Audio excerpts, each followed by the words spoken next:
இயேசு கிறிஸ்து நாமத்திலே மீண்டும் நாம் கூடியவரை தேவன் செய்த மாபெரும் கிருபைகளுக்காக நாம் அவருக்கு நன்றி செலுத்துவோம். நாம் இன்றைக்கு ரோமர் நிறுவத்திலிருந்து தியானிக்க இருக்கின்றோம். சென்ற வாரங்களிலே நாம் 6வது அதிகாரம் வரை ரோமர் புஸ்தகத்திலிருந்து தியானித்திருந்தோம். அவைகளை ஒரு முறை கூட நாம் நினைப்பூட்டுவதாக இருந்தால் 1ஆம் அதிகாரத்தில் முதல் 15 வசனங்களிலும் அப்போஸ்தலனாகிய பவுல் ரோம சபையை காண்பதற்கு தனக்குள்ள அவா அல்லது விருப்பத்தை குறித்து எழுதினார். 16-17 வசனங்களிலே இந்த நிருபத்தை எழுதுவதற்கான கருப்பொருள், அதாவது விசுவாசத்தினால் நீதிமான் பிழைப்பான், அதாவது விசுவாசத்தினால்தான் ரட்சிப்பு என்பதை வலியுறுத்தினார். 18 3ஆம் அதிகாரம் 20வது வசனம் வரை உள்ள பகுதிகளிலே பாவம் எப்படி மனிதனையும் முழு மனுக்குலத்தையும் முழு உலகத்தையும் பாதித்துள்ளது என்பதை விளக்கினார். 3வது அதிகாரம் 21 விசுவாசத்தினால் ரட்சிக்கப்படுவதை குறித்து எழுதி 4ஆம் அதிகாரத்தில் விசுவாசத்தினால் நீதிமான்களாக்கப்பட்டதற்கான வரலாற்று ஆதாரங்களை ஆபிரகாம் வாழ்விலிருந்தும் பழைய ஏற்பாட்டிலே வசனங்களிலிருந்தும் கொடுத்தார். அதன் பின்பு 5ஆம் அதிகாரத்திலே மீட்கப்பட்ட வாழ்விலே அவன் நீதிமானாக, சமாதானம் பெற்றவனாக, தேவனோடு ஒப்புரவனாக, மேலும் பரிசுத்தத்துக்கு நேராய் அழைக்கப்பட்டதை எழுதினார்.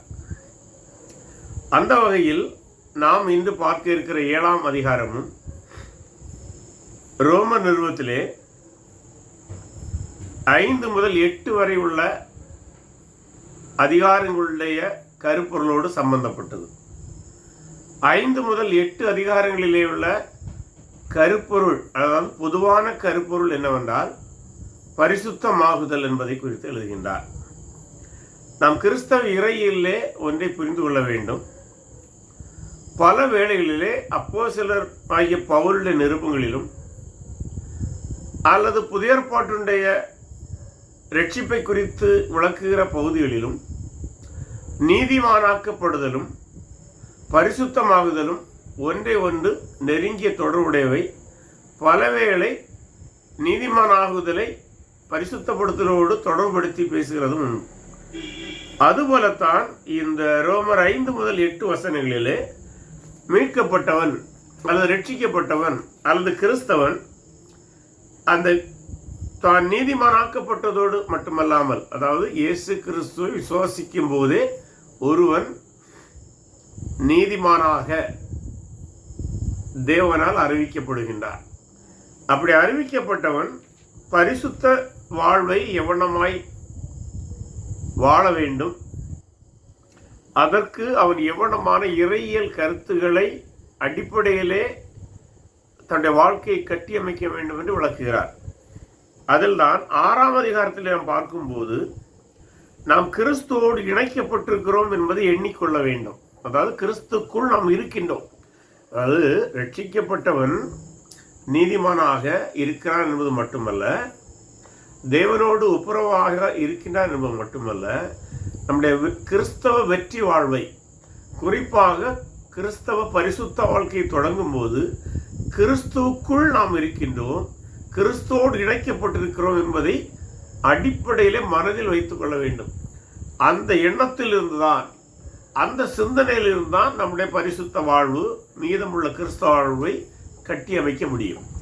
அந்த தெளிவு நம்முடைய மனதில் இல்லை என்றால், அதாவது நாம் மீட்கப்பட்டிருக்கின்றோம், கர்த்தராகிய இயேசு கிறிஸ்து சிலுவையிலே நமக்காக தன்னுடைய இரத்தத்தை சிந்தி நமக்கு தந்த மீட்பு முழுமையானது, நிலையானது, பரிபூர்ணமானது, பரிசுத்தமானது என்கிற தெளிவான சிந்தனை இல்லாமல் கிறிஸ்தவ வாழ்விலே நாம் பரிசுத்தமடைதலும் படிப்படியாக வெற்றி வாழ்க்கைக்கு நேராக செல்லுதலும் கனி கொடுத்தலும் இயலாத காரியம்.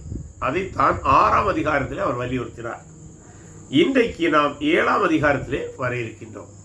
அதுவும் இந்த பரிசுத்தமாகுதல்ங்கிற அந்த கருப்பொருளான 5, 6, 7, 8 அதிகாரத்தோடு தொடர்புடையது. ஆனால் 7ஆம் அதிகாரத்திலே அவர் முக்கியமான ஒரு வாழ்வோடு, நம்முடைய அன்றாட தனிப்பட்ட வாழ்வோடு தொடர்புடைய ஒரு காரியத்தை பரிசுத்தமாக்குதலோடு தொடர்படுத்தி விளக்க முற்படுகின்றார். ஆகவே இந்த 7ஆம் அதிகாரத்தை சில இறையியல் அறிஞர்கள் இவ்வனமாக சொல்வார்கள்: பரிசுத்தமாகுதலின் உள் மன போராட்டம். அதாவது ஒரு மனிதன் ஏற்கனவே இயேசுவை ஏற்றுக்கொண்டு தேவனுடைய பிள்ளை, ரட்சிக்கப்பட்டே நீதிமான், எல்லா எண்ணங்களும் அவனுக்கு இருந்தாலும் நடைமுறை வாழ்வில் அவன் சில போராட்டங்களை, ஆவிக்குரிய வாழ்விலே பாவத்தை குறித்து, உலகத்தை குறித்து சில போராட்டங்கள் எழலாம். அதை அவன் எவனமாக வெற்றி கொண்டு மேலும் பரிசுத்தத்துக்கு நேராய் செல்ல வேண்டும், செல்ல முடியும் என்பதை குறித்து விளக்குகின்றார். அப்படி விளக்கும்போது முதலாவது நியாயப்பிரமாணத்தை, ஏற்கனவே நாம் நியாயப்பிரமாணம் என்பதை குறித்து படித்திருக்கின்றோம். இங்கே எவனமாக நியாயப்பிரமாணம்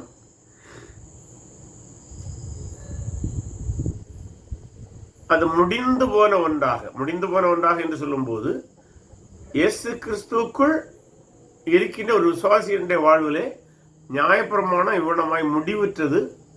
ஆகவே நம்முடைய அன்றாட வாழ்வை இனி நியாயப்பிரமாண விதிகளின்படி வாழாமல் புது வாழ்வை நாம் வாழ வேண்டும், பரிசுத்தாவியினால் புதுப்பிக்கப்பட்ட வாழ்வை வாழ வேண்டும் என்கிற அந்த நோக்கத்தை விளக்கும்போது முதல் 5 வசனங்களிலே, 5 என்று சொல்வதை விட 6 வசனம் வரை சொல்லலாம், இந்த நியாயப்பிரமாணத்திலிருந்து நாம் எவ்வளவு விடுவிக்கப்பட்டோம் என்று சொல்கிறார். அதற்கு முதல் 3 வசனங்களிலும் திருமண வாழ்விலிருந்து ஒரு ஒப்புமையை உள்ள ஓமானத்தை காட்டுகின்றார். நாம் இனி முதல் 3 வசனங்களையும் படிப்போம். நியாயப்பிரமாணத்தை அறிந்திருக்கிறவுடனே பேசுகின்றேன். சகோதரரே, ஒரு மனுஷன் உயிரோடு இருக்கும் அளவும் நியாயப்பிரமாணம் அவனை ஆளுகிறது என்று அறியாதிருக்கிறீர்களா?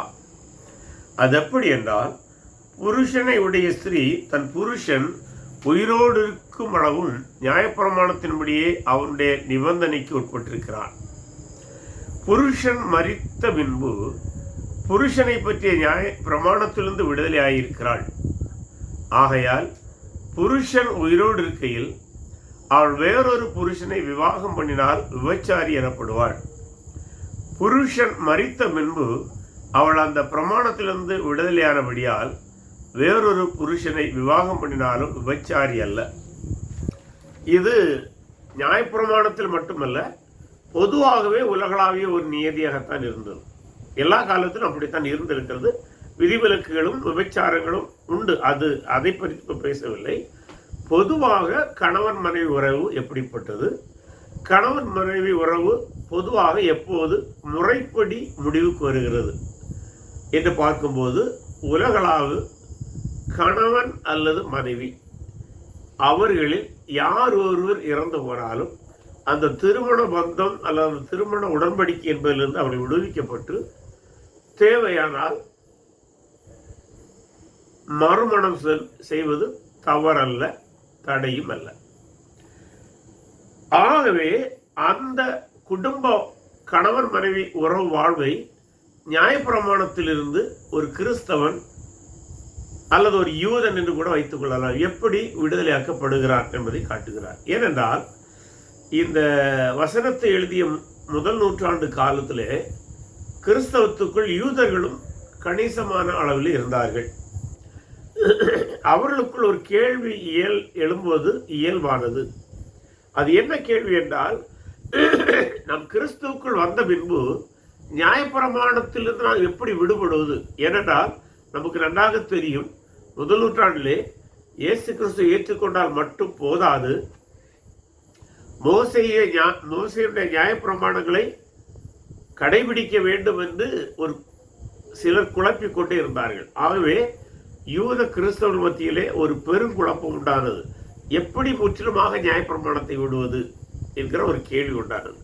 அந்த கேள்விக்கு பதில் அளிக்கும்படிதான் அவர் சொல்கிறார், நியாயப்பிரமாணம் மரித்து போன ஒரு கணவனுக்கு ஒப்பாக இங்கே இருக்கிறது. நியாயப்பிரமாணம் நல்லதுதான், அது இருந்தவரை அது பயன் உண்டு. ஆனால் அது மரித்து போன நிலையை அடைந்து விட்டது. கர்த்தராகிய இயேசு கிறிஸ்து மரித்த போது அது முடிவுக்கு வருகிறது. அதனுடைய செயல்பாட்டு வீரியம் முடிவுக்கு வருகிறது. அதை மரண நிலைக்கு பவுல் இங்கே ஒப்பிடுகிறார். ஆகவே யூதர்களாகிய நீங்களோ அல்லது புற இனத்தவரிலிருந்து கிறிஸ்தவர்களாகிய நீங்களோ யார் ஒருவரும் இனிமேல் நியாயப்பிரமாணத்தை கடைபிடிக்க வேண்டுமே என்கிற பயமோ அங்கலாய்ப்போ குழப்பமோ உங்களுக்கு தேவையில்லை. ஏனென்றால் அது மரித்து விட்டது. ஆகவே நீங்கள் இனிமேல் ஒரு புது வாழ்வை வாழ்வதற்கு அது தடை இல்லை என்று மிக அழகான ஒரு உதாரணத்தோடு அவர் அதை சொல்கிறார். ஏனென்றால் பொதுவாக நியாயப்பிரமாணம் பாவத்தை குறித்தும் குற்ற உணர்வை குறித்தும் மரணத்தை குறித்தும் உணர்த்துகிற ஒரு போதனை தான். ஆனால் அதுவே இப்போது மரித்து விட்டதே. ஆகவே நியாயப்பிரமாணத்தை குறித்த பயமோ குற்ற உணர்வோ அதை கடைபிடிக்கவில்லை என்றால் மீட்பு என்ன ஆகுமோ என்கிற பயமோ அச்சமோ குழப்பமோ தேவையில்லை. ஏனென்றால் அது மரித்து விட்டது. நீங்கள் இப்போது புதிய வாழ்க்கைக்குள்ளாய் கடந்து செல்வதற்கு எந்த தடையும் இல்லாமல் இருக்கிறது. அதனால்தான் 4 முதல் 6 வசனத்திலே அவர் சொல்கிறார், அப்படி போல, முன்னே சொன்னது போல என் சகோதரரே. இதுல என் சகோதரர் என்று சொல்லும்போது கிறிஸ்தவர்கள் அல்ல சபை எப்படி எடுத்தாலும் தவறல்ல. நீங்கள் மரித்தோரிலிருந்து எழுந்த கிறிஸ்து என்னும் வேறொருவருடையவர்களாகி, அதாவது நியாயப்பிரமாணம் மரித்து போறவர்களாலே நீங்கள் இப்போது ஒரு புது வாழ்வுக்குள்ளாய் வருகிறீர்கள். இங்கே அதை சபையாக ஒப்பிடும்போது மணவாளனாகிய கிறிஸ்துவோடு ஒரு மறைமுகமான அந்த வார்த்தை அங்கே நேரடியாக இல்லாமல் இருந்தாலும், அதாவது மணவாளன் அந்த மணவாட்டி இருக்கிற வார்த்தை அங்கே இல்லாமல் இருந்தாலும் முந்தின ஒப்பீடோடு புரிந்து கொள்ளும் போது அது அவனமான ஒரு கருத்தியலுக்கு நேராக நம்மை அழைத்து செல்வதை நாம் காண முடியும். ஆகவே மரித்தோர்ந்து எழுந்த கிறிஸ்து என்னும் வேறொருவருடையவர்களாகி தேவனுக்கென்று கனி கொடுக்கும்படி கிறிஸ்துவின் சரீரத்தினாலே நியாயப்பிரமாணத்திற்கு மரித்தவர்களானீர்கள். அதான் நியாயப்பிரமாணம் மரித்து அதனுடைய உடன்படிக்கையிலிருந்து விடுபட்டு வந்து விட்டீர்கள். அதான் அதனுடைய. மற்றபடி நாம் நியாயப்பிரமாணத்துக்கு மரிக்கவில்லை. கிறிஸ்து மரித்தார். கிறிஸ்துக்குள்ளாக நாம் அதற்கு மரித்துள்ளாக மாறுகின்றோம். நாம் மாம்சத்திற்கு உட்பட்டிருந்த காலத்தில் நியாயப்பிரமாணத்தினாலே தோன்றிய பாவ இச்சைகள் மரணத்துக்கு ஏதுவான கனிகளை கொடுக்கத்தக்கதாக நம்முடைய அவயவங்களில் பலன் செய்தது. அதாவது அதை எவனமாக விளக்குகிறார்கள் என்றால், பழைய சுவாபங்களுடைய சந்ததியாக நாம் இருந்தோம். எப்போது? நியாயப்பிரமாணத்துக்குள்ளாக இருந்தபோது. இப்போ புறஜாதிகளாகிய நமக்கு நியாயப்பிரமாணம் நேரடியாக இல்லாமல் இருப்பினும் யூதர்களுக்கு அது அப்படியா இருந்தது. இன்னொரு கோணத்திலே கிறிஸ்துக்குள் வராமல் இருக்கிற ஒரு புற இனத்தவனும் அந்த நியாயப்பிரமாணத்தில் சுட்டிக்காட்டப்படுகிற பாவங்களுக்கு அடிமைகளாக இருந்தபடியினாலே அவனும் எப்படிப்பட்டவன் தான் இருந்தான்? பழைய சந்ததியாக, பழைய சுவாபனுடையவனாக, பாவ சுவாபனுடையவனாகத்தான் அவனும் இருந்தான். ஆனால் 6ஆம் வசனத்தை பாருங்க, இப்பொழுதோ நாம் பழமையான எழுத்தின்படி அல்ல. எழுத்தின்படி என்பதை நியாயப்பிரமாணம் என்று எடுத்துக்கொள்ளலாம். பொதுவாக பழைய மனிதனுக்குள்ளாக இருந்த சிந்தனைகள், அதான் பாவ சிந்தனைகளாக எதுவாக இருந்தாலும், அப்படி புதுமையான ஆவியின்படி ஊழியம் செய்யத்தக்கதாக. இந்த இடத்துல வருகிற புதுமையான ஆவியை குறித்து 2 விதமான கருத்துக்கள் இருக்கிறது. சில அறிஞர்கள் புதுமையான ஆவி என்பது நம்முடைய புதுப்பிக்கப்பட்ட ஆவி என்று சொல்கிறவர்கள் இருக்கிறார்கள். அதாவது ஆங்கில மொழியிலே சொல்வதாக இருந்தால் ஸ்மால் ஸ்பிரிட், அதாவது மனிதன் ஆவியை தான் அது சொல்கிறது. ஆனால் புதுப்பிக்கப்பட்ட ஆவி என்கிற பொருள் உடையதாக இருக்கிறது சொல்கிறார்கள். ஆனால் வேறு சில அறிஞர்கள் அதை பரிசுத்த ஆவியுடைய செயல் என்றே பார்க்கிறார்கள். எப்படி இருந்தாலும் தவறில்லை. ஏனென்றால் நம்முடைய வாழ்வு புதுப்பிக்கப்பட்டது என்றாலும் அது எவ்வளவாய் புதுப்பிக்கப்பட்டது? பரிசுத்த ஆவியினுடைய செயல்பாட்டினால் தான் புதுப்பிக்கப்பட்டது. ஆகவே அதில் வருகிற பரிசுத்த ஆவியை என்று எடுத்தாலும் தவறாக மாறாது. புதுப்பிக்கப்பட்ட மனிதனுடைய ஆவி என்று அந்த வசனத்தை அல்ல அந்த வார்த்தை எடுத்தாலும் இந்த வசன பகுதியில் அது எந்த விதமான தவறுக்கு நேராக நம்மை இட்டு செல்லாது. ஆகவே புதுமையான அல்லது புதுப்பிக்கப்பட்ட ஆவியின்படி ஊழியம் செய்யத்தக்கதாக நம்மை கட்டியிருந்த நியாயப்பிரமாணத்துக்கு நாம் மறித்தவர்களாகி, அதான் நம்மை கட்டியிருந்த என்ன, அங்கே ஏற்கனவே கணவன் மனைவி அந்த உறவை குறித்து எழுதியிருந்தார்களா, அதுபோல அந்த கட்டுக்குள் அந்த உடன்படிக்கைக்குள் இருந்த நாம் இப்போது விடுவிக்கப்பட்டு புதுப்பிக்கப்பட்டவர்களாக பரிசுத்தாவினுடைய வழிநடத்தல்படி ஊழியம் செய்வதற்காக அல்லது கர்த்தருடைய பணி செய்வதற்காக அவருக்காய் வாழ்வதற்காக அது நின்று விடுதலை ஆக்கப்பட்டிருக்கிறோம். இது ரொம்ப முக்கியம். ஏன்னா இன்னைக்கு கிறிஸ்தவர்களிடம் இருக்கிற பக்தியுடையவர்களாக இருப்பார்கள், ஆலயம் செல்வார்கள், ஆண்டோடைய காரியங்களில் ஈடுபடுவார்கள். துரதிர்ஷ்டவசமாக இன்றைக்கு கிறிஸ்தவ நம்பிக்கை என்கிற அந்த இறையியல் பார்வை தெளிவில்லாத ஒரு கிறிஸ்தவ உலகம் போய்கொண்டிருக்கிறது. அது மிக மிக ஆபத்தானது. அது கிறிஸ்தவத்தை நாசம் பண்ணிவிடும். அதனுடைய தாக்கத்தான் இன்றைக்கு இன்றைய சமகால அரசியலும் தெரிகிறது. கிறிஸ்தவர்கள் எப்படிப்பட்ட தவறான தலைவர்களை தெரிந்தெடுக்கிறார்கள் என்பதற்கு ஒரு அடையாளமே, ஏனென்றால் புதுப்பிக்கப்பட்ட ஆவியுடையவன் தன்னுடைய சிந்தனைகளும் புதுப்பிக்கப்பட்டதாகத்தான் இருக்கும். தன்னுடைய பார்வை, உலகத்தை குறித்த பார்வை, வேர்ல்டு வியூ என்று சொல்வார்கள், அதுவும் புதுப்பிக்கப்பட்டதாக இருக்கும். ஆகவே நாம் கவனமாக இருக்க வேண்டிய காலங்களாக இருக்கிறது. ஆகவே இப்படி நாம் விடுதலையாக்கப்பட்டிருக்கிறோம். இதிலிருந்து நியாயப்பிரமாணத்திலிருந்து. ஆகவே புதிய சிந்தனையுடையவர்களாக, புதிய ஆவி பெற்றவர்களாக, புதுப்பிக்கப்பட்ட ஆவியுடையவர்களால் நியாயப்பிரமாணத்தில் விடுதலையாக்கி இருக்கிறோம். அடுத்தது 7 - 12 வரை இன்னொரு கேள்விக்கு பதில் கொடுக்கிறார். என்னன்னா, இப்ப நியாயப்பிரமாணத்திலிருந்து விடுதலையாக்கப்பட்டு விட்டோம், அதை இனி அப்படியே எழுத்தின்படி கடைபிடிக்க வேண்டியதில்லை என்று ஒரு யூதரிடம் சொன்னால் அது அவனுக்கு ஆச்சரியம், திகைப்பு, அதிர்ச்சி எல்லாவற்றையும் கொடுக்கும் உணர்வுபூர்வமாக. ஆனால் அதைவிட முக்கியமாக அவனுக்கு அடுத்த ஒரு இறையியல் கேள்வி தோன்றும். அதை அவர் 7ஆம் வசனத்திலே சொல்லுகின்றார். அந்த கேள்வி அவரே எழுப்பி அந்த கேள்விக்கான பதிலை அவரே கொடுக்கிறார். ஏனென்றால் அவரும் அடிப்படையில் ஒரு யூதர். ஆகவே யூதருக்கு என்ன கேள்வி எழும்பும் என்பது அவருக்கு தெரியும். அவர் சொல்ற பாருங்க, ஆகையால் என்ன சொல்லுவோம், நியாயப்பிரமாணம் பாவமோ? அல்லவே.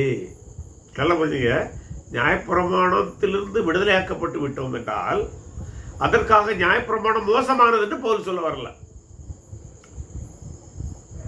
ஏனென்றால் தொடர்ந்து படிப்போம்.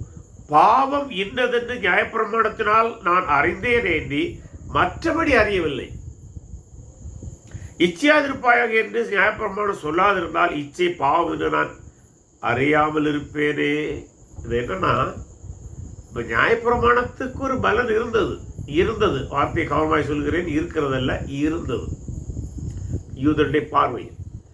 அது அவர் என்ன வாதத்தை வைக்கிறார் என்றால், நியாயப்பிரமாணம் மரித்து போறது, அதிலிருந்து விடுதலையாக்கப்பட்டு விட்டோம் என்றால் ஆக நியாயப்பிரமாணமே தப்பானது என்று யாரும் புரியக்கூடாது. அது நல்லது, அதுக்கு ஒரு வேலை உண்டு. அது என்ன வேலை என்றால், அது மனிதன் செய்கிற பாவத்தை தெளிவுபடுத்துகிறது. ஏனென்றால் இப்படி எடுத்துக்கொள்வோமே, நியாயப்பிரமாணம் இல்லாத ஒரு சமூகத்தில் ஒருவர் வாழும்போது அவர் செய்கிற ஒரு காரியம் தேவனுடைய பார்வையில் ஏற்றுக்கொள்ளப்படத்தக்கதா, நிராகரிக்கப்படத்தக்கதா, தேவனுடைய பார்வையிலே அது அருவருப்பானதும் பாவமாக இருக்கிறதா என்றெல்லாம் தெரியாது. ஆகவே தேவனுக்கு ஏற்றுக்கொள்ளப்பட்ட செயல்கள் எவை என்பதை எப்படி கண்டுபிடிப்பது, அல்லது தேவன் எந்தெந்த செயல்களை ஏற்றுக்கொள்ள மாட்டார் என்பதை எப்படி கண்டுபிடிப்பது, அது நியாயப்பிரமாணத்தில் தான் கண்டுபிடிக்க முடியும். ஆகவே நியாயப்பிரமாணம் அந்த வகையிலே நல்லதுதான். எந்த வகையில்? அதனால தான் சொல்லாரு, ஒரு உதாரணத்தை சொல்கிறார். இச்சை பாவம் நான் அறியாமல் இருப்பேனே. இந்த இடத்துல இன்னும் ஒன்று புரிய வேண்டும். யூத இறையில், கிறிஸ்தவ இறையிலும் அப்படித்தான். ஆனால் அதை நாம் அதிகமாக சிந்திப்பதில்லை. யூத இறையிலே ஒரு கருத்து உண்டு. அது என்னவென்றால், lust is the root of all sins. அதாவது அனைத்து பாவங்களுடைய மூலாதாரமே அல்ல அடிப்படையே இச்சை தான் என்று சொல்வார்கள். அது உண்மையும் கூட. எப்படி என்றால், பரலோகத்தை எடுத்துக்கொள்வோம். பரலோகத்தில் இருந்த அந்த தூதன் எதனால் அங்கிருந்து தள்ளப்பட்டு சாத்தானாக மாறினான்? தேவனுடைய சிங்காசனத்தை இச்சித்தபடியினால் தான் அங்கிருந்து தள்ளப்படுகிறான். அதுபோல ஏதேன் தோட்டத்துக்கு வருவோம். அங்கே எது பாவத்துக்கு காரணமானது? அங்கிருந்த கனி மட்டுமல்ல, அது அங்கேதான் இருந்து கொண்டிருந்தது.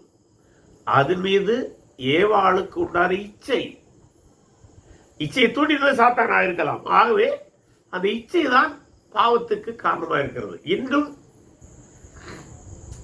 பாவங்களுடைய ரூட்டுக்குள்ள போறோம்னா அது எங்கேயோ ஒரு இடத்துல அந்த இச்சை தொக்கி கொண்டு இருக்கும். அதான் பவுல் சொல்றாரு, இச்சை பாவம் என்பதை நான் எப்படி கண்டுபிடித்தேன்? நியாயப்பிரமாணம் தான் அது என்னை கற்றுத்தந்தது, அல்லது நான் அதை அறியாமல் போயிருப்பேன். இச்சையிலே வாழ்ந்து, ஏன்னா இச்சை பெருகிட்டே போகும். அதை தான் அடுத்த வசனம் சொல்கிறது. பாவமானது கற்பனையினாலே சமயம் பெற்று எல்லா சகலவித இச்சைகளை என்னில் நடப்பித்தது. நியாயப்பிரமாணம் இல்லாவிட்டால் பாவம் செத்ததாயிருக்குமே. அதனுடைய பொருள், பாவம் செய்வதை அறியாமல் இருப்போம் அப்படின்னு என்னது? அதான் நியாயப்பிரமாணம் வந்ததுனால எது எது பாவம் என்று அறிய முடிந்தது. நியாயப்பிரமாணம் இல்லைன்னா பாவம் எதுன்னு அறியாமலே பாவத்தில் செய்து கொண்டே இருப்போம். செத்த கிரியலை செய்து கொண்டே இருப்போம். அது நம்மை சாவுக்கு நேராக நடத்தும். அப்படி அது ஆகவே அது சற்று ஆழமான கருத்துக்களை கொண்டதாக இருக்கிறது. அதில் இன்னொரு வார்த்தையை நாம் சிந்திக்க வேண்டும். அந்த பாவமானது கற்பனையினாலே சமயம் பெற்று சகல இச்சைகளை என்னில் நடப்பித்து வரும்போது, அந்த சமயம் பெற்று வருகிற வார்த்தை சற்று நுட்பமான ஒரு வார்த்தையாக இருக்கிறதாக கிரேக்க மொழி அறிஞர்கள் சொல்கிறார்கள். அதாவது அது ஒரு கிரேக்க மொழியிலே அந்த வார்த்தை அல்ல அந்த கருத்து அஃபோர்மன் என்கிறதான கிரேக்க வார்த்தையோடு தொடர்புடையது என்று சொல்கிறார்கள். அதாவது அதை பொதுவாக மிலிட்டரி டேம், பட்டாள அல்ல இராணுவ சொல்லாடல் என்று சொல்வார்கள். அதனுடைய பொருள் a base for military operation or expedition. அது தமிழில் சொல்வதா இருந்தால், ஒரு யுத்த தாக்குதலுக்கு தயாராகும் களம் அல்லது முகாம். அதாவது ஒரு எதிரி நாட்டு மீது ஒரு தாக்குதலை அல்லது தீவிரவாதிகள் மீது ஒரு தாக்குதலை நடத்துவதற்கு முன்பாக அந்த படை வீரர்கள் ஒரு குறிப்பிட்ட களத்திலே தயாராவாங்க. எப்படி? தாக்குதலை நடத்துவதற்கு. அதுபோல உள்ள வார்த்தை இருக்கிறது. அதாவது ஏற்ற சமயத்தில் அந்த களத்திலிருந்து சென்று தாக்குவார்கள். அதுதான் இந்த வார்த்தை சொல்லுது. பாவமானது கற்பனையினாலே சமயம் பெற்று அப்படின்ற பொருள், அது மனிதனை பாவம் தாக்குவதற்கு ஏற்ற சமயத்தை பார்த்து கொண்டே இருக்கணும். சற்று நுட்பமான வார்த்தை. எந்த நேரத்தில் எந்த இடத்தில் அடித்தால் இவன் வீழுவான் என்பதை அது சமயம் பார்த்து கொண்டே இருக்கும். இவைகளையெல்லாம் நான் எப்படி அறிய முடியும்? நியாயப்பிரமாணத்தின் மூலம் தான் அறிய முடியும். ஆகவே நியாயப்பிரமாணம் நல்லது. அப்படின்னா அது பாவத்தை சுட்டி காட்டுகிறது. பாவம் என்னை தாக்குவதற்கு எப்போதும் தயாராக இருக்கிறது என்பதை அது முன்னறிவிக்கக்கூடியதாகவும் இருக்கிறது. அதாவது என்னை எச்சரிக்கக்கூடியதாகவும் இருக்கிறது. அடுத்த ரொம்ப வசனம். முன்னே நியாயப்பிரமாணம் இல்லாதவனாய் இருந்தபோது நான் ஜீவனுள்ளவனாய் இருந்தேன். கற்பனை வந்தபோது பாவம் உயிர் கொண்டது, நான் மரித்தவனானேன். இந்த 8ஆம் வசனத்தில் 9ஆம் வசனத்தில் அவர் சொல்ல வருகிற கருத்து, அந்த யூத வாழ்விலே சிறு பருவத்திலிருந்து பெரியவனாக கடந்து போகிற அந்த வாழ்க்கையை அவர் அங்கே மறைமுகமாக சொல்லுகிறார் என்பது பல அறிஞர்களுடைய கருத்து. அதாவது அது என்னவென்றால், நீங்க யூத ஆண் பிள்ளைகளை எடுத்துக்கொண்டீர்களாயில் 12வது வயது முடிந்து 13வது வயது என்றாகும்போது பார் மிஷ்வா என்கிறதான ஒரு சடங்கை செய்வார்கள். அந்த பார் மிஷ்வா என்றால் என்ன? அதாவது த சன் ஆஃப் த லா என்று அதை டிக்ளேர் பண்ணுவாங்க. அதாவது இவன் நியாயப்பிரமாணத்தின் புத்திரனாக இருக்கிறான் என்று டிக்ளேர் பண்ணி அது ஒரு ஃபெஸ்டிவலாக எடுத்து விருந்துகளை வைக்கிறவரும் உண்டு. அது மட்டுமல்ல, அந்த வயதிலிருந்து அந்த யூத வாலிபன் நியாயப்பிரமாணத்தினுடைய அனைத்து விதிகளுக்கும் கட்டுப்பாட்டுக்குள் வருகிறான். ஏனென்றால் அதுவரை நியாயப்பிரமாண விதிகள் அவனுக்கு கட்டாயமானது அல்ல. அதுதான் அவன் என்ன சொல்லனா, முன்னே நியாயப்பிரமாணம் உள்ளவனாக இருந்தபோது, அதாவது 12 வயதுக்கு உட்பட்டவனாக இருந்தபோது நான் ஜீவன் உள்ளவனாக இருந்தேன், சின்ன பையனாக இருந்தேன். எனக்கு எது செய்தாலும் என்னை அது பாவமாக கருதப்படாது. நியாயப்பிரமாணத்தின் அடிப்படையில், யூத மத அடிப்படையில் சொல்லுகின்றேன், வேற இதை போட்டு குழப்ப வேண்டாம். கற்பனை வந்தபோது பார் மிச்வா என்கிற சடங்குக்குள் சென்று 10 கட்டளை உட்பட நியாயப்பிரமாண சடங்குகளை எல்லாம் நான் கடைபிடிக்க வேண்டும் என்கிற அந்த சூழலை வந்தபோது பாவம் உயிர் கொண்டது, நான் மரித்தவனானேன். அப்படின்னது இனிமேல் நான் பாவத்துக்கு கணக்கு கொடுக்கணும். ஆகவே நான் மரித்தவன் போன்ற நிலைமைக்கு வந்து விட்டேன். ஏன்னா இனிமேல் என்ன செய்ய முடியாது, மனம் போல வாழ முடியாது. மரித்தவனால் வாழ முடியுமா? அதே போல. ஆகவே நியாயப்பிரமாணத்துக்கு உட்பட்ட பாவங்களுக்கு மரித்தவனாக நான் மாறிவிட்டேன். இன்னொரு இடத்தில் சொல்ல போனால், என்னை அது இது செய்தால் பாவம், இது செய்தால் மரணம் என்று சொல்லிக்கொண்டே இருக்கும். ஆகவே அந்த ஜீவனுள்ளவனாக இருந்த போது 12 வயது வரை ஒரு வாழ்க்கை வாழ்ந்தேன்னா அந்த வாழ்க்கையை இனிமேல் வாழ முடியாது. இப்படி இருக்க, அந்த வார்த்தைகளை பாருங்க, கவனமாக பேசணும். ஜீவனுக்கு ஏதுவான கற்பனையே, அதனுடைய பொருள் என்ன? ஆனால் ஆண்டவர் இந்த கற்பனைகளை எல்லாம் கொடுத்தது எதற்கு? நான் மரித்து போன போல சோகமாக வாழ வேண்டும் என்பதல்ல, நல்ல நோக்கத்தில் நான் கொடுத்தார். அதான் ஜீவனுக்கு ஏதுவான கற்பனையே எனக்கு மரணத்துக்கு ஏதுவாக இருக்க கண்டேன். அப்படின்னு என்னது? இந்த கற்பனைகள் எல்லாம் ஆண்டவர் எது கொடுத்தாரு? இதெல்லாம் நீ செய்யக்கூடாது, ஆகவே உனக்கு ஜீவன் கூடும். உதாரணமாக என்ன சொன்னாரு? உன் தகப்பனின் தாயை கனம் பண்ணுவாயாக. அதுல ஒரு வாக்குத்தத்தை கொடுத்தார் அல்லவா, உன் வாழ்நாள் நீடித்திருப்பதற்குன்னு சொல்லுவார். ஆனா அந்த வசனத்தை நீங்க சற்று ஆய்வு செய்யுங்க. அதுல மறைமுகமா என்ன இருக்கிறது? தகப்பனின் தாயையும் கனம் பண்ணவில்லை என்றால் உனக்கும் ஜீவன் குறையும் வரும். அப்போ அது மரித்தது, மரணம் உண்டு என்பதாக சுட்டி காட்டுகிறது. பாவத்தின் சம்பளம் மரணம், நியாயப்பிரமாணத்தை மீறுவது மரணம். ஆகவே மரணம் என்கிறது எனக்கு உணர்த்தப்பட்டு கொண்டே இருக்கிறது. ஆகவே நான் மரித்தவனை போல ஒரு சூழலுக்கு வந்து விடுகிறேன். பாவமானது கற்பனையினாலே சமயம் பெற்று என்னை வஞ்சித்து அதனாலே என்னை கொண்டது. நம்ம சமயம் பெற்றோம்னா என்ன பார்த்தோம்? வாய்ப்பு வரும்போது அது தாக்குவதற்காக தயாராக இருக்கிறது. இங்க அதான் சொல்லுது, பாவமானது கற்பனையினாலே சமயம் பெற்று, அந்த கற்பனைக்குள்ளாக பார்மிச்சுவாக்குள்ளாக நான் போகும்போது அந்த நாளிலிருந்து அது என்னை பாவத்தை குறித்து சுட்டி காட்டுகிறது, தாக்கக்கூடியதாக இருந்தது. அதிலிருந்து நான் மீறி போனால் அது வஞ்சித்து அது என்னை மரண நிலைக்கு கொண்டு போய்விடுகிறது. பாவத்தின் சம்பளம் மரணம் தானே. ஆகையால் இதெல்லாம் இப்ப எது சொல்லாது? நியாயப்பிரமாணம் எனக்கு பாவத்தை குறித்து சுட்டி காட்டுகிறது, நல்லதுதான். அது இல்லைன்னா எனக்கு பாவம் எதுன்னு தெரியாது. அது ஜீவனுக்கு ஏதுவானது. ஆனால் நான் அதற்குள்ளாக செல்லும் போது மரித்தவன் போன்ற நிலைக்குள்ளாகவும் சென்று விடுகிறேன். ஏனென்றால் அது எந்த நேரமும் இந்த பாவத்தை சுட்டி காட்டுகிறது. சமயம் வரும்போதெல்லாம் என்னுடைய பாவத்தை உணர்த்துகிறது.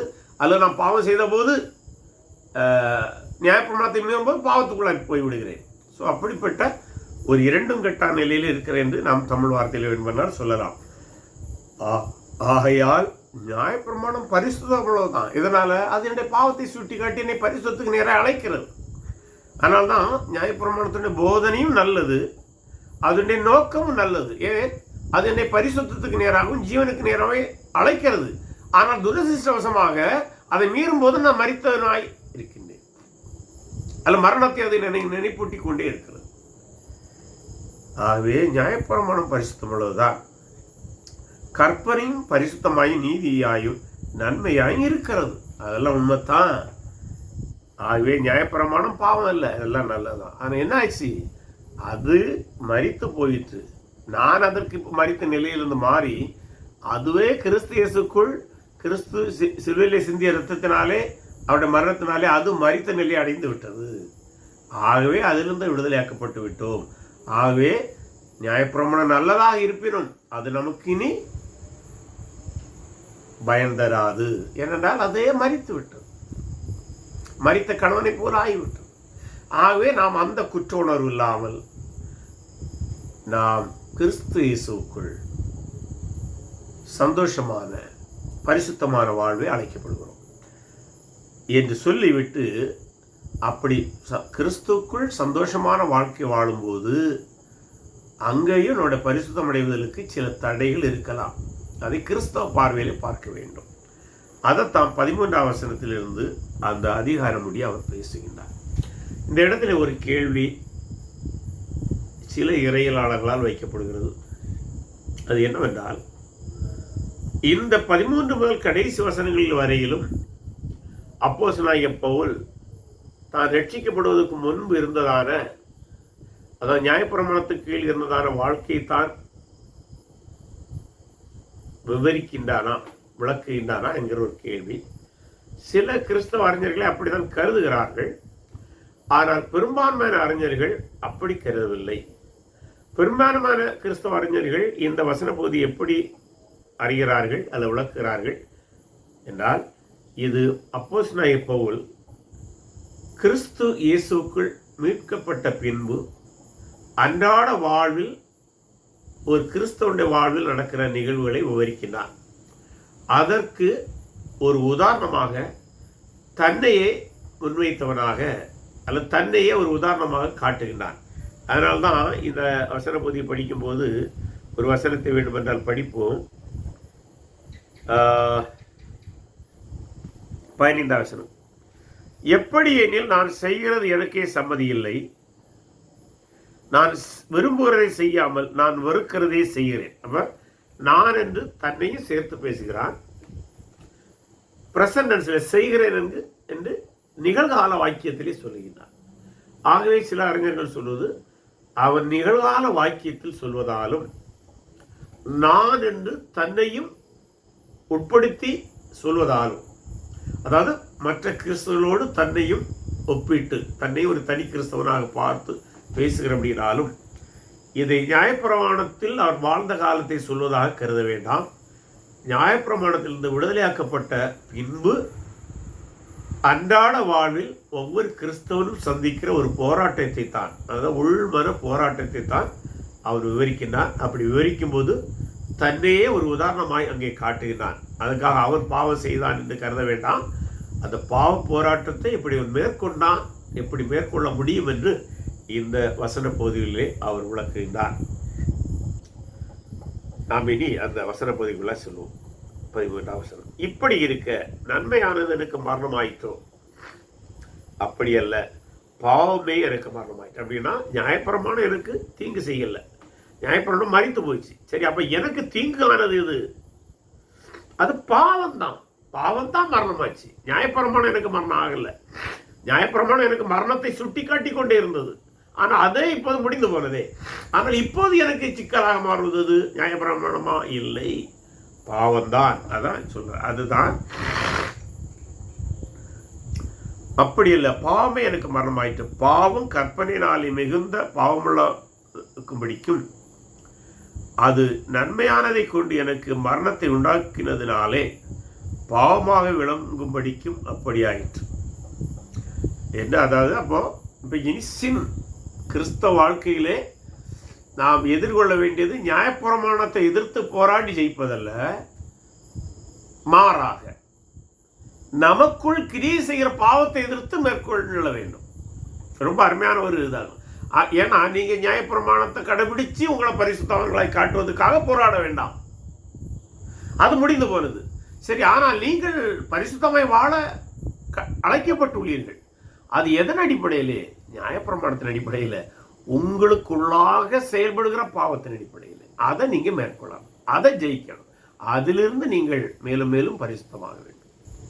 பாருங்க, ரெண்டு. அப்போ நியாயப்பிரமாணத்தை கடைபிடிக்கிறேன்னு போராடாத.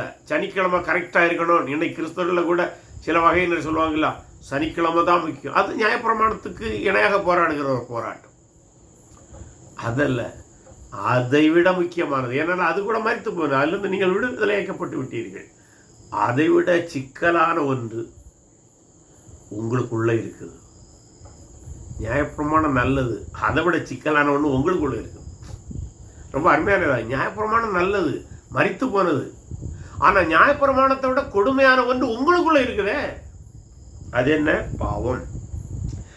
அந்த 14ஆம் வசனம், மேலும் நமக்கு தெரிந்திருக்கிறபடி நியாயப்பிரமாணம் ஆவிக்குரியதா இருக்கிறது. அதாவது ஆவிக்குரியதா இருக்கிறன்னா ஃப்ரம் காட் தான் பொருள் அந்த இடத்துல.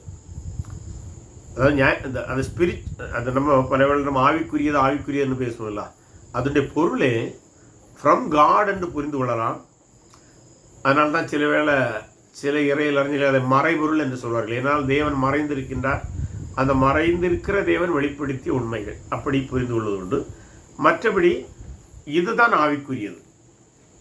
இங்கே நியாயப்பிரமாணம் ஆவிக்குரியது என்று சொல்வது காரணம், பழைய ஏற்பாடோடு அவர் அந்த அந்த அந்த விவாதத்தை கொண்டு வந்தனால் அப்படியே சொல்றார்.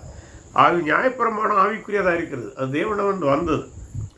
நானும் பாவத்தை கீழாக விற்கப்பட்டு மாம்சத்துக்குரியவனாக இருக்கிறேன். நான் இப்போ நியாயப்பிரமாணத்துக்கு கீழே இருக்கல. நான் இப்போ எதுக்கு கீழே இருந்து சிக்கல இருக்கிறேன்? பாவத்தை கீழாக இருக்கிறேன். நியாயப்பிரமாணத்தை கீழாக நான் இல்லை.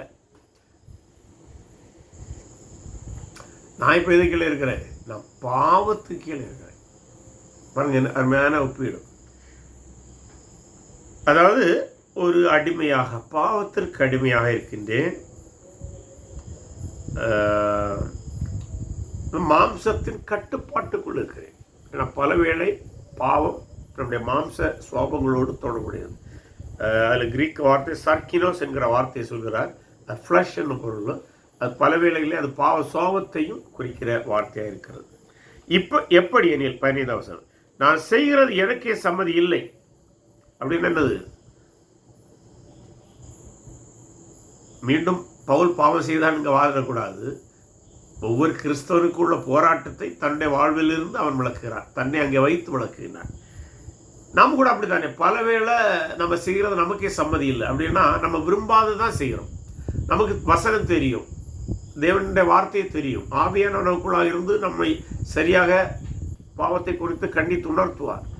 ஆனாலும் பல வேளை தவறு செய்கிறோம் அல்லவா, நாம் விரும்பாதை செய்கிறோம் அல்லவா, தேவன் விரும்பாதை செய்கிறோம் அல்லவா.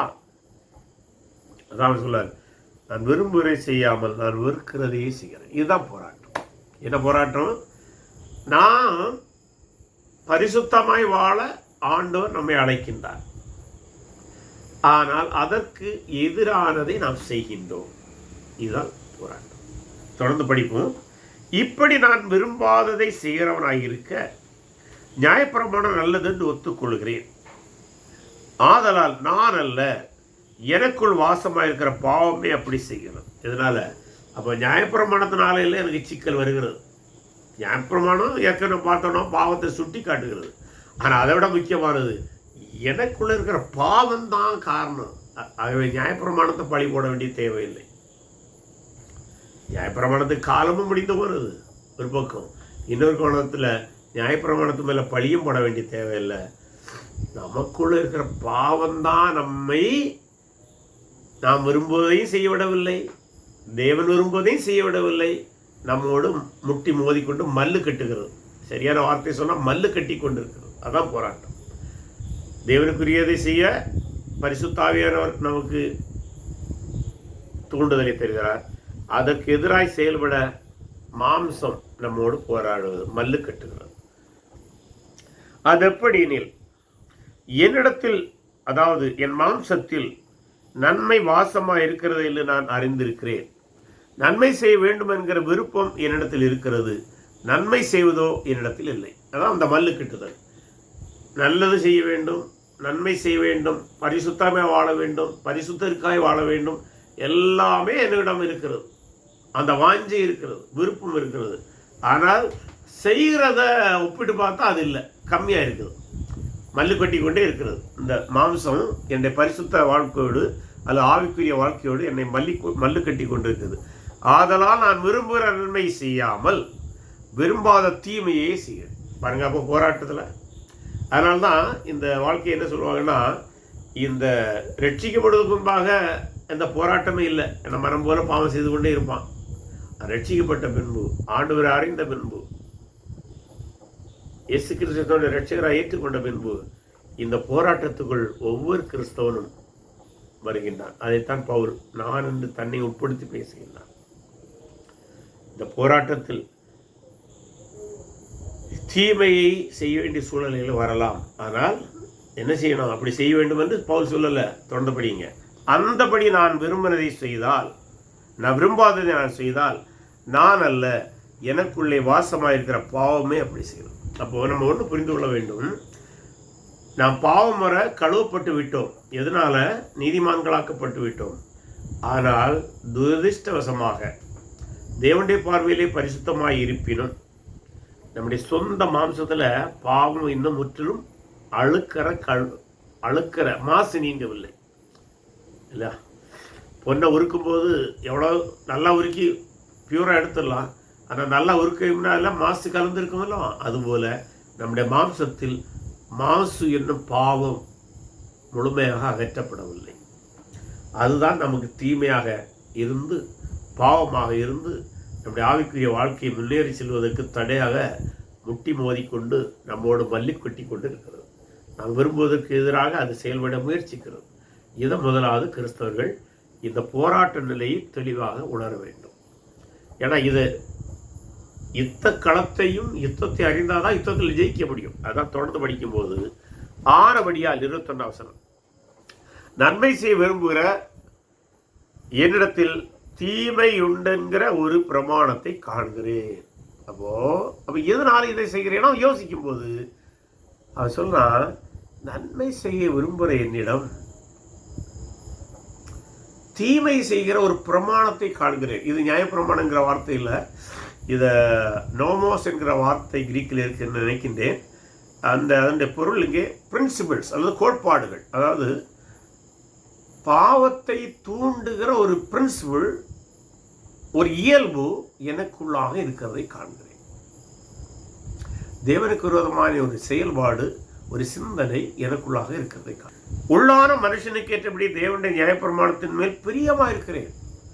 உள்ளான மனுஷன்ல, இன் மை ஹார்ட் அல்ல, உள்ளான மனுஷன் எப்படியும் வேண்டுமென்றால் நீங்கள் புரிந்து கொள்ளலாம். நான் தேவனுக்குரியவைகளை செய்ய, அல்லது யூதனுடைய பார்வையிலே பார்த்தால் நியாயப்பிரமாணத்தில் உள்ள பரிசுத்தவானாய் வாழ, அல்லது புதிய பாட்டின் அடிப்படையில் பார்க்கும்போது பரிசுத்தாவியானவர் நமக்கு தருகிற தூண்டுதலின்படி பரிசுத்தமாய் வாழ நான் பிரியமாக இருக்கிறேன். ஆயிலும் 23 என் மனதின் பிரமாணத்துக்கு விரோதமாய் போராடுகிற வேறொரு பிரமாணத்தை என் அவயவங்களில் உண்டாயிருக்கிற காண்கிறேன். அப்போ ஃப்ளஷ்ன்னு சொன்னார்ல, ஃப்ளஷ்ன்னு சொன்னாலும் நம்ம அவயவங்கள் தானே. நம்முடைய எல்லா அவயவங்களிலும் பாவத்தின் போராட்டம் இருக்கிறது. பாருங்க, தேவன் நம்மை நீதிமான் ஆக்கி விட்டார். தேவனுடைய பார்வையில் கிறிஸ்துடைய ரத்தத்தால் பரிசுத்தவான்கள். ஆனால் துரதிர்ஷ்டவசமாக நம்முடைய மாம்சத்தில் அது இன்னும் முழுமையா போகல. இதை தான் நம்ம ஜெயிக்கணும். அதான் தொடர்ந்து சொல்லாரு, அது என்ன அவயவங்களில் உண்டாயிருக்கிற பாவ பிரமாணத்துக்கு என்னை சிறையாக்கி கொள்கிறது. பாருங்க, மல்லு கட்டினதோடு நிற்காம என்ன விடுதலை பெற்ற வாழ்க்கை வாழ முடியாமல் பலவேளை என்னில் இருக்கிற இந்த தீமை, என்னுடைய மாம்சத்தில் என் அவயவங்களில் இருக்கிற இந்த பாவ சுவாபம், பாவ கோட்பாடுகள், பாவ சிந்தனைகள் என்னை சிறைபிடித்து வச்சிருக்குது. விடுதலை பெற்ற வாழ்க்கையை வாழ முடியாதபடி என்னை கட்டுக்குள் வைக்க முயற்சிக்கிறது. மல்லு கட்டுவதை விட ஆபத்தானது இல்லையா? மல்லு கட்டுனா கூட ஜெயித்து வந்துடணும்னா இது இப்படி ஜெயிலே போடக்கூடிய நிலைமைக்கு வந்துடுது. ஆனால் பாருங்க, அருமையான வசனம் அடுத்ததான் 24 வசனம், நிர்பந்தமான மனுஷன் தான். இதுதான் ஒவ்வொரு கிறிஸ்தவனுக்கும் உள்ள நிர்பந்தமான மனுஷன் தான். ஏன்னா ரட்சிக்கப்படுவதற்கு முன்பாக மனம் போல வாழ்ந்தான், பாவத்தை குறித்து கவலைப்பட மாட்டான். ஆனா பாவம் மரணத்துக்குள்ளே கொண்டு முடிக்கும், நிச்சயமா அது அழிவை தரும். அவருடைய கிருபையினால அந்த அழிவுக்கு செல்லாமல் நாம் மீட்கப்பட்டோம். ஆனால் மீட்கப்பட்ட நாம் இந்த போராட்டத்தை போராட வேண்டும். எந்த போராட்டத்தை? நியாயப்பிரமாணத்துக்கு எதிரான போராட்டத்தை அல்ல, நமக்குள்ளாக இருக்கிற பாவத்துக்கு எதிராக போராட வேண்டும். இந்த போராட்டத்தை காணும் போதுதான் அந்த இக்கட்டான சிறைப்படுத்த முயற்சிக்கிற அந்த நிலை, மல்லுக்கட்டுற நிலையை பார்க்கும்போது பவுல் ஒவ்வொரு கிறிஸ்தவனுடைய வாழ்க்கையை எப்படி சொல்கிறான்? நிர்பந்தமான மனுஷன். ஒவ்வொரு கிறிஸ்தவனும், ஒவ்வொரு கிறிஸ்துவை அறிந்த கிறிஸ்தவனும், கிறிஸ்துக்காய் வாழ விரும்புகிற ஒவ்வொரு கிறிஸ்தவனும் அந்த நிர்பந்தமான நிலையை உணர்கின்றான். இந்த மரண சரீரத்திலிருந்து யார் என்னை விடுதலையாக்குவார் என்று இயங்குகின்றான். இதுதான் நம்முடைய ஒவ்வொரு வாழ்க்கையிலும் நிர்பந்தமும் இயக்கமுமாக இருக்கிறது. நம்முடைய கர்த்தராகிய இயேசு கிறிஸ்து மூலமாய் தேவனை ஸ்தோத்திரிக்கிறேன். ஒரு பிரேயர் பிரைஸாக முடிக்கலாம். என்னத்தினால? என்ன முந்தின வசனத்தில் என்ன சொன்னா? நிர்பந்தமான மனுஷன் யார்? நான். யார் என்னை விடுதலை ஆக்குவார் என்று கேட்டான் அல்லவா? அதற்கு பதில் கிறிஸ்து இயேசுவை ஸ்தோத்திரிக்கிறேன். ஏனென்றால் அங்கே அவன் பதில் சொல்கிறான், அவர்தான் என்னை விடுதலையாக்க முடியும். அப்படியானால் இந்த பொருள் தெரியுமா? கல்வாரி சிலுவையிலே நமக்காய் என்னுடைய பாவங்களுக்காய் மரித்து பரிகாரம் உயிர்த்தெழுந்து பரிகாரம் செய்தார் அல்லவா? நம்மை பாவத்திலிருந்து மீட்டார் அல்லவா? பாவமன்னிப்பு நிச்சயத்தை தந்தார் அல்லவா? அவர்தான் இந்த நடைமுறை வாழ்விலும் அன்றாட வாழ்விலும் நம்முடைய சரீரத்தில் போராடுகிற அந்த பாவத்திலிருந்து மேற்கொள்ள நமக்கு உதவி செய்கிறவர் அவராகத்தான் இருக்கிறார். ஆகவே கிறிஸ்து நம்முடைய அன்றாட வாழ்வில் நம்மை பரிசுத்தமாக்குறார். சிலுவையிலே பரிசுத்தமாக்குறது மட்டுமல்ல, நாம் விசுவாசித்த போது நம்மை பரிசுத்தமாக்குறது மட்டுமல்ல, அன்றாட வாழ்வில் நம்முடைய நிர்பந்தமான நிலையிலிருந்து நம்மை விடுதலைக்கு நேராய் பரிபூர்ணமாய் அழைத்து செல்ல அவரோடு நாம் இருக்க வேண்டும். அவருக்கு நன்றி செலுத்த வேண்டும். அவரால் மட்டுமே அந்த வெற்றிக்கு நேராய் அழைத்து செல்ல முடியும்.